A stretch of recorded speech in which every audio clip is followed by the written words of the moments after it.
Merhaba arkadaşlar. Hoş geldiniz. Yine bir kitap alışverişi videosuyla huzurlarınızdayız. Sevgili eşim bana kitap aldı. Teşekkür ediyoruz kendisine. Rica ederim. Bize neler aldın bu? Tarifte neler var gibi. Hemen başlayalım o zaman. Öncelikle kanalda alışveriş videolarından aşina olduğunuz Ejder Okumuş Hoca'nın 2 kitabı var. Toplumsal Değişme ve Din, Gösterişçi Dindarlık. Birisi Ark Yayınlarından, biri İnsan Yayınlarından.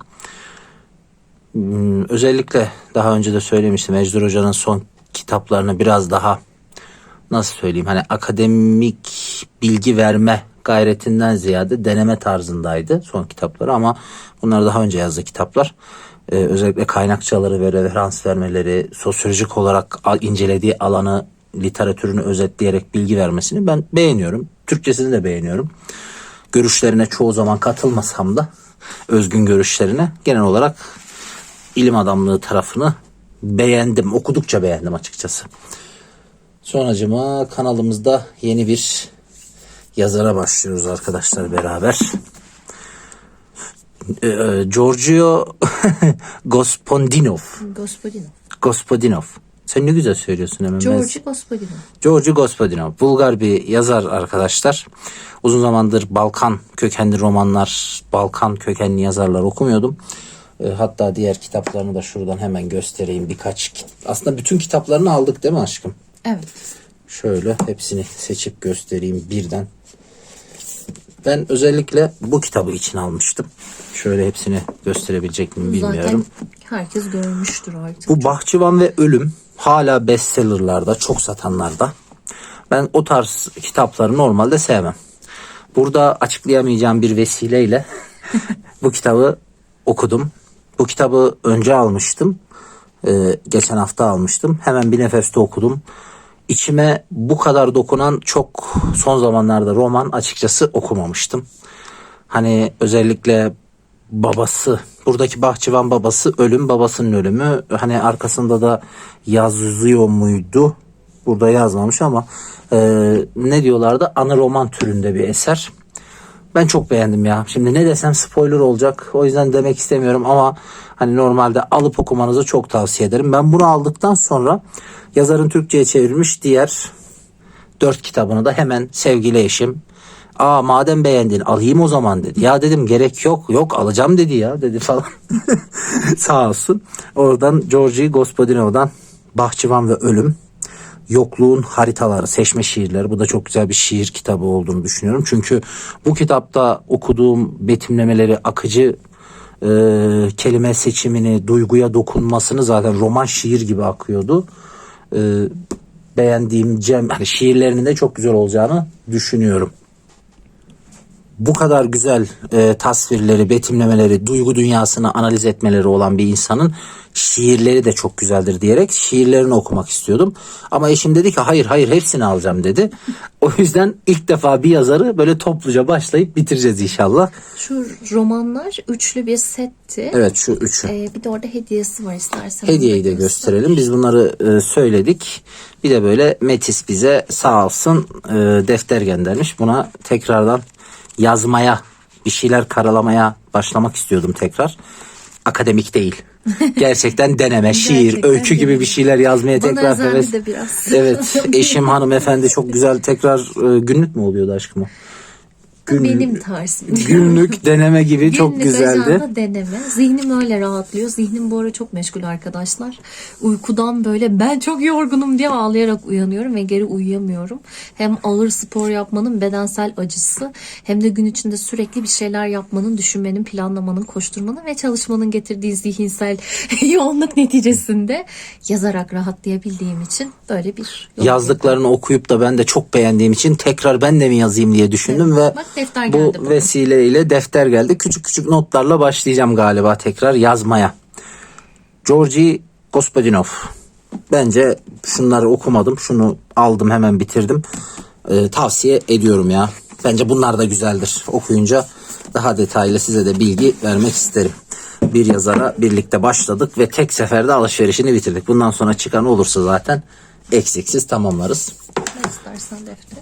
Bir video çekiminde, alışveriş ya da yorumda tam hatırlamıyorum. Sonlardan biriydi. Sonlardan birinde dedim ki galiba bir Japon yazar ya Yukio Mishima ya da Haruki Murakami'nin bir kitabının ya okudum videosu. Mishima'dır. Öyle mi? Okudum videosu ya da alışveriş videosunda dedim ki Ali Volkan Demir çevirmiş. Dedim ki Ali Volkan Demir'in bir romanı da vardı. Dağın Öteki Yüzü falan. Şimdi hatırlayamadım ismini. Hatta şurada yazıyordur büyük ihtimal. Hemen o söyleyeceğim. Falan. Bulamadım.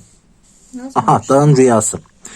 Ben bunu okuduktan sonra dedim ki ya ne güzel Türkçesi varmış bu adamın. Hatta iki dil bilmenin öyküye kattıklarından falan bahsediyordum. Ali Volkan Erdemir tekrar bir şey yazsa da okusam dedim. Ben bunu dedim. Bir hafta sonra bunu gördüm. Sonra bir hafta bile sürmedi, ben sana Evet, söyleyeyim. sürmedi. Direkt son çıkanlarda Kitap Yurdu'nun tararken ben gene Ali Volkan Demir hemen gitti kaldık. Ben almadım, eşim aldı, sağ olsun. Yine çok sevdiğim bir yazar. Jack London. Bütün eserleri 16 artık. Ben de herhalde bu 16'nın bir 10 tanesi falan vardır. Okumuşumdur çoğunu. Jack London yani herhalde Amerikalı sevdiğim yazarlardan. Güncel yazarları zaten takip etmiyorum ama çok severek okuduğum bir abidir. Tabiatla, hayvanlarla olan ilişkisi, doğayı tasvir edişi, yaptığı mesleklerin de içeriden bilgi vermesi. Özellikle bu şeyle ilgili, boksörlük ve dövüşle ilgili. Hatta şurada da yazıyordu. Oyun ile birlikte aynen. Hani hatta oyunda alışveriş videolarında Evet, ya da orada vardır. Bir boksörün hayatı. Bu da onun devamı gibi. Yani gerçekten çok severek okuyacağımı düşünüyorum. Şu abi de bana Rocky Marciano'nun gençliğine benzettim ama herhalde o değildir. Ben de bir zamanlar dövüşçü olduğum için severek okudum. Zaten Levent Cinemre Jack London'ın bütün külliyatını çeviri olarak kazandırmaya ahdetmiş. Sadece bu konu gelmişken onu da söyleyeyim. Şurada çevirmenin dipnotları var arkadaşlar. Bu yani sadece basit bir çeviri işi değil. Yani Levent Cinemre Hoca sadece çevirmiyor. Gerçekten dönemin hani orada mesela bir para tabiri geçiyor. O paranın dönem içindeki enflasyondan bugüne olan alım değerini falan anlatıyor. Gerçekten bir Jack London uzmanı diyebilirim ve bu dipnotları da sakın kaçırmayın kitabı okurken, çok şey katıyor anlamak adına. Kanalda birden fazla incelemesi olan, ne okudum şeyinde muhakkak önünüze çıkmış olan George Agamben. Oynatma listesi var zaten. Oynatma listesi var. İlk felsefe, son felsefe, metafizik ve bilim arasında Batı düşüncesi, Ketebe'nin teori yayınlarından çıkan herhalde son kitap buydu. 290 liraymış etiket fiyatı da. Güzel bir felsefe incelemesi olacağına inanıyorum. Onu da buraya bıraktım. Yine Ketebe'nin başka bir serisi bu. Ivan İliç. Bunun da kanalda bir ya da iki kitabının incelemesi var. Faydalı işsizlik hakkı ve bu hakkın profesyonel düşmanları. Bu abi çok enteresan bir abi. Dediğim gibi özellikle o kanaldaki trafikle ve teknolojiyle ilgili videosunu izlerseniz ne demek istediğimi anlayacaksınız. Bunu da bir an önce okuyup kanalda incelemesini yapmak istiyorum. Sonracığıma gelsin Okay abinin son kitabı. Yine bir itiraf, bu kitap çıktı. Şu anda ben alışveriş videosu diye çekiyorum ama ben bu kitabı okudum, bitirdim bile. Çünkü Okay abi yazınca ben öyle oluyorum. Daha kitap bu ay çıktı, Ocak ayında çıktı. Hazreti Ali, Allah'ın aslanı. Okay Tiryakioğlu, gene mükemmel bir tarihi roman. Yine mükemmel insan karakterleri betimlemesi. Yani Okay abiyi ben okuyunca çok tuhaftır.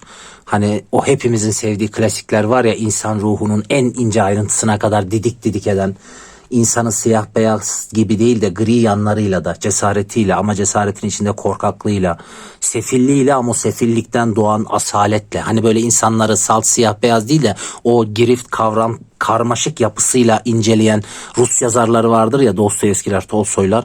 Yani betimlemesi o. Resmen edebiyatı tarihe yedirmiş bir insan ya. Hani şu kitabı illa hani Hazreti Ali'ye bir merakınız varsa okuyabilirsiniz. Böyle söyleyebileyim. Hani İslam tarihini merak ediyorsanız Siyer gibi her yazanı doğru kabul etmemekle birlikte okuyabilirsiniz. Tır tarihi seviyorsanız okuyabilirsiniz ama zannetmeyin ki edebiyattan uzak. Yani sırf gerçekten derin insan tahlilleri okumak istiyorum diyorsanız da okuyabilirsiniz. O kadar güzel bir kitaptı. Hani şöyle söyleyeyim, bu 400 sayfaya yakın kitabı ben aldım, hani akşam aldım, ertesi gün bitmişti, öyle söyleyeyim. Çok güzel kitaptı. Okay abinin ellerine sağlık. Zaten Okay abinin külliyat videosu da kanalda vardı. Bakmanızı tavsiye ederim. Yekta Kopan kanalda daha önce de bir ya da iki kitabına alışveriş videolarında denk gelmiş olabilirsiniz. Ejderhalar, Ağaçlar ve Dedem. Can Çocuk'tan çıkmış. Resimleyen de Yusuf Tansu Özel'miş. Külliyat videosu var bu arada. Yekta Kopan'ın külliyat videosu kanalda var. Bütün eserlerini okuduğum için ve çıkan her eserini de ilk baskı aldığım için. Bu da çok güzel gene. Eşim diyor ki hani bir bakıyor böyle, şimdi göreceksiniz, başka ağır kitapların yanında bu var. Ne oldu yani, olamaz mı? Bir insan çok ağır sosyoloji metinleri okuduktan sonra da Yekta Kopan'ın çocuklar için yazdığı öyküleri okuyarak zevk alamaz mı aşkım? Yok, hoşuma gittiği için. Hoşuna gittiği için mi dedin, yerim seni. Ve asıl sürprize geliyoruz. Sevgili eşim benim kitap merakımı bildiği için böyle de güzel yayın evlerini, takip ettiğim yayın evlerinin indirimlerini de kovalıyor. Biz bu videoyu ne zaman paylaşacağız bilmiyorum ama hani Ocak ayı içinde diyeyim. Ocak ayının içerisinde Ayrıntı Yayınları'nın %70 indirim fırsatı vardı. Eşim de bunu görünce bana dedi ki kitap alalım. Ayrıntı Yayınları'ndan şu anda gelecek bütün kitaplar, ondan peş peşe çok güzel indirimde kitaplar aldık. Herkese de eğer kampanya devam ediyorsa bakmanızı tavsiye ederiz. Zamanı Yaşamak. Jen Chesney, okur musun aşkım? Çek parmağını. Şesno. Chesno. Vay be. Jen Chesno. Helal olsun aşkım. İnceleme serisinden çıkmış bir kitap. Hani açıkçası Ayrıntı Yayınları'nın bu seriden çıkan, hatta bunu başka bir yerde söylemiştim. Bazen yazarı takip edersin, bazen yayın evini takip edersin, bazen de yayın evinin bir serisini takip edersin. Yani şu kitap neyden bahsediyor hiç bilmiyorum. Şu abi kim ya da abla kim tanımıyorum falan. Ama mevzu o değil. Ayrıntı Yayınları'nın incelemesine çıktıysa lazım olabilir, ben buna bir bakarım deyip makul de bir fiyatı olduğu için temin ettim. Yine Ayrıntı Yayınları'nın bu sefer felsefe serisi. Küçük insanlar, büyük sorunlar. Wolfram Eilenberger. Eilenberger. Değil mi aşkım? Doğru okudun mu? Almancadan çeviren Süreyya Turhan. Yine Ayrıntı Yayınları'ndan güzel bir kitap. Felsefeyle, güncellikle arası. Hani özellikle küçük insanlar deyince kendimle hemen bir aidiyet kurdum, dedim ben buna bir bakayım. Travmatize Toplum. Fred Harrison. Hile yapmayı nasıl yasaklar ve uygarlığımızı kurtarırız. Yani alt başlıklar ve üst başlıklar benim için zaten yeterince çekici olduğu için ve indirimde olduğu için bu kitapları aldım arkadaşlar. Hepsi de ayracıyla geldi. Bir de hepsi de jilet gibi. Böyle Evet. beklemiyorduk. Genelde çünkü böyle depoda kalan kitaplar Şöyle güzel ayraç basmıyorlar. falan geliyor. Jilet gibi gelmişlerdi. Kutuyu bir açtım. Böyle ilk kez buz gibi kitap tuttum. Hiç Evet. böyle buz gibi kitap tutmamıştım. Çünkü soğukta kalır ne olur? Nemlenir, ıslanır. Ama bunlar Saf kuru bir soğuk. kuru bir buz gibiydi. Çok enteresandı. Sonra bunun üzerine konuştuk. Hiç kitapla soğukluğu biz fiziki olarak da yan yana getirmedik, duygusal olarak da falan diye. Şimdi yeni bir kitap. Bu da Wolfram Eilenberg'in, hani aynı yazarın iki kitabını da aynı anda söylemişiz. Hala hayalleri olanlar için felsefe. Ha, dediğim gibi bu başlıklar çok ilgimi çekti. Belli ki felsefe ile ilgili bir şeyler. Ben de bir bakarım diye tahmin ediyorum. Herman Melville Toplu Hikayeleri 1, İngilizce aslından çeviren İrfan Seyrek, Ayrıntı'nın klasik serisinden. Bu abinin de ismini çok duyardım ama ilk gençlik yıllarımda bir iki öyküsünü okudum mu yoksa sadece ismini duydum hiç okumadım mı bilmiyorum. Dedim indirim var, bütün toplu hikayeleri bir arada, iyi bir fırsat olabilir diye düşündüm ve bunu da aldım. Teşekkürler aşkım. Arzu Çağı. Joel Covel, radikal bir psikanalistin gözlemleri. Yani diyorum ya, üst başlıklar ve alt başlıklar, hatta onun geyiği vardır ya, neydi? İletişimin kapak tasarımı, iletişim yayınlarının kapakları, siyasetle ilgili. Ayrıntının da üst ve alt başlıkları.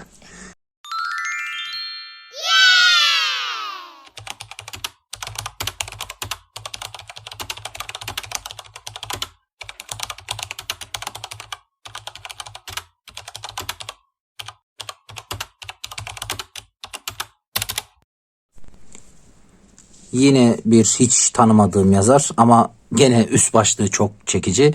Zamansal macera. Hadisevi hermeneutiği tanıtan 3 makale. Claude Romano. Fransızcadan çeviren Kadir Filiz, Cemal Kafadar'ın sunuşuyla. Yani Cemal Kafadar bildiğimiz sol tandanslı bir tarihçi. Önemli de bir tarihçi.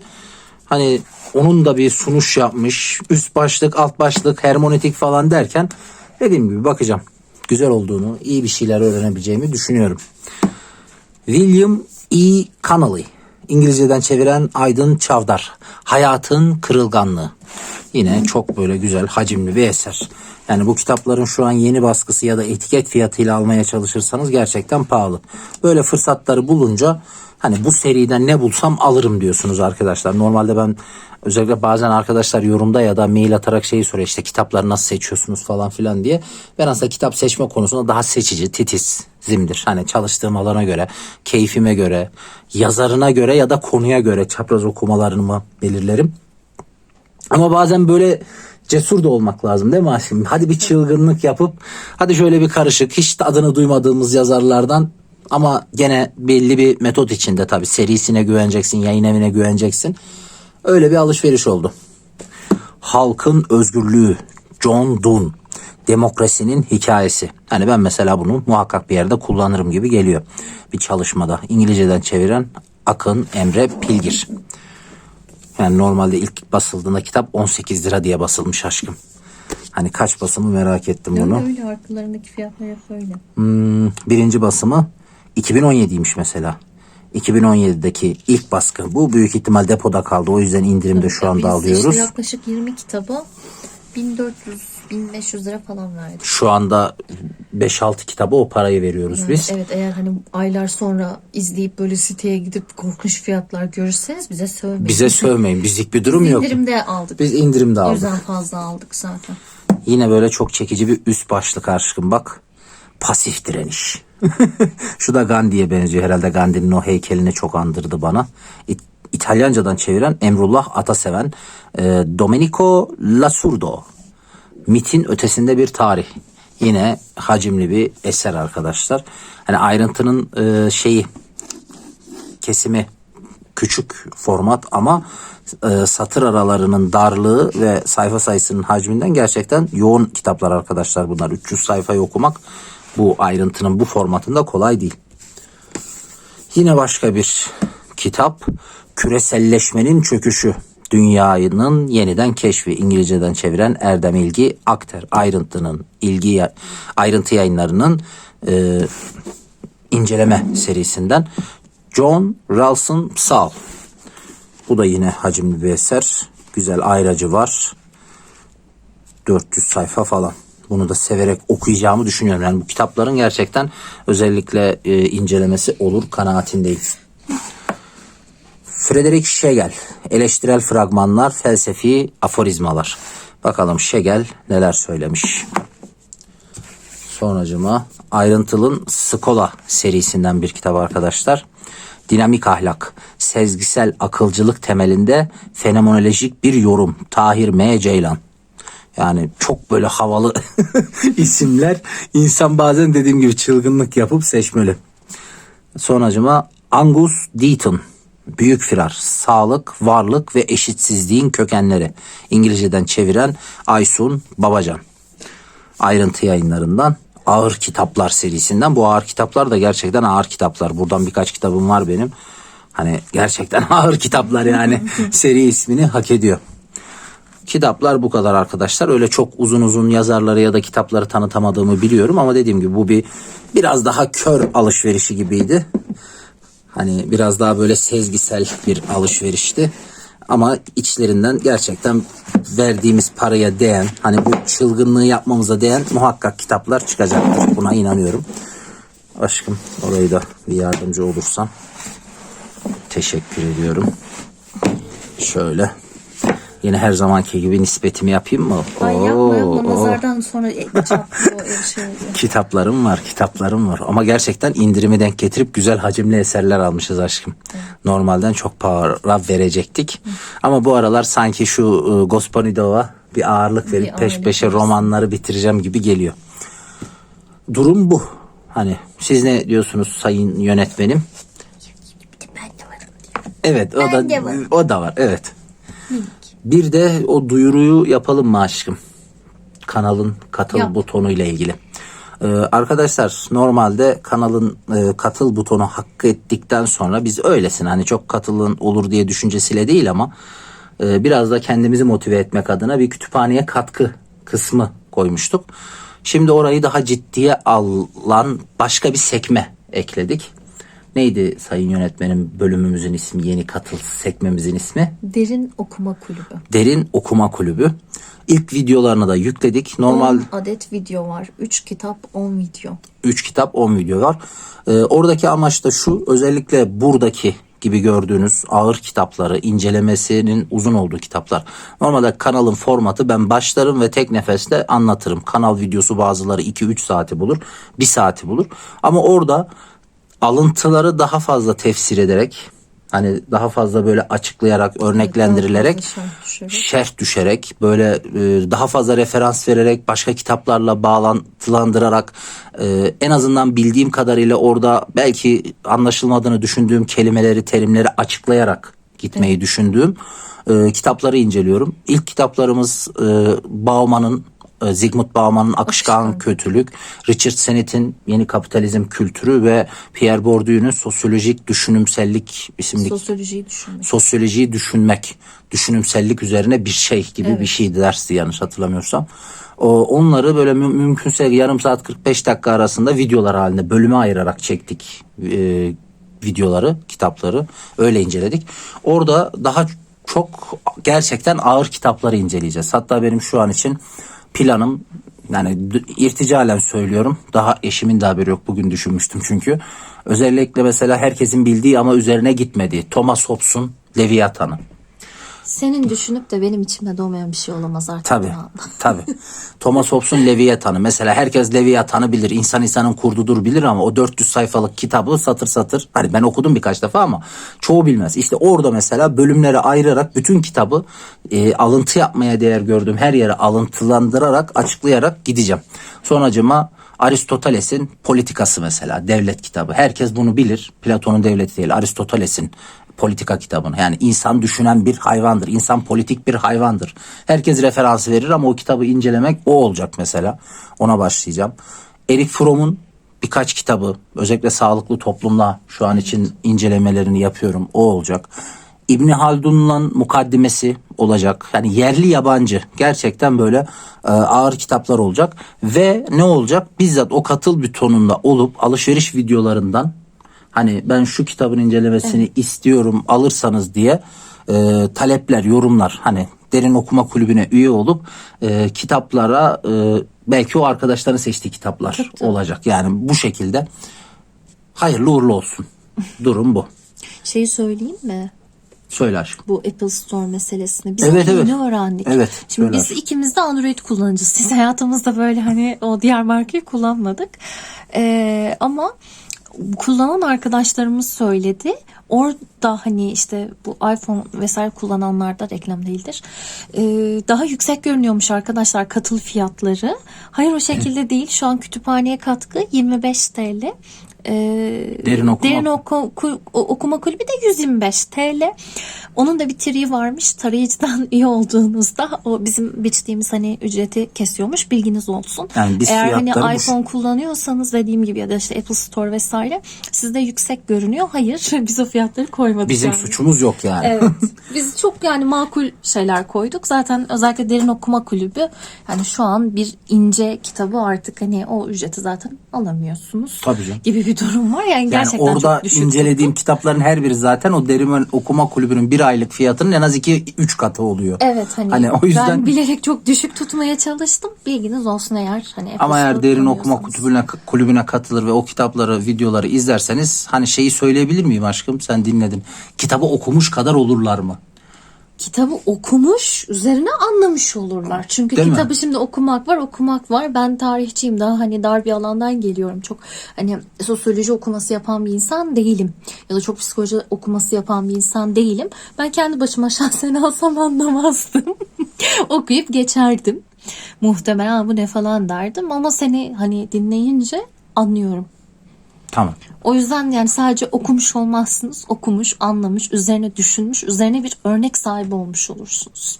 Evet. Var mı başka söyleyeceğimiz bir şey? sevgili eşim, canım karım, kanalın yönetmeni. Düşünüyorum. Evet, düşünüyoruz. Değil mi? Ya yapacağın iş kitaplar devrilir. Tamam. Bir şey olursa yine biz bir duyuru videosu çekeriz neyse. Tamam. O zaman buraya kadar geldiyseniz videoyu beğenmenizi, yorum yapmanızı, ilgisini çekebileceğinizi düşündüğünüz arkadaşlarınıza paylaşmanızı rica ediyoruz. İstirham ediyoruz. Herkese Kolay gelsin.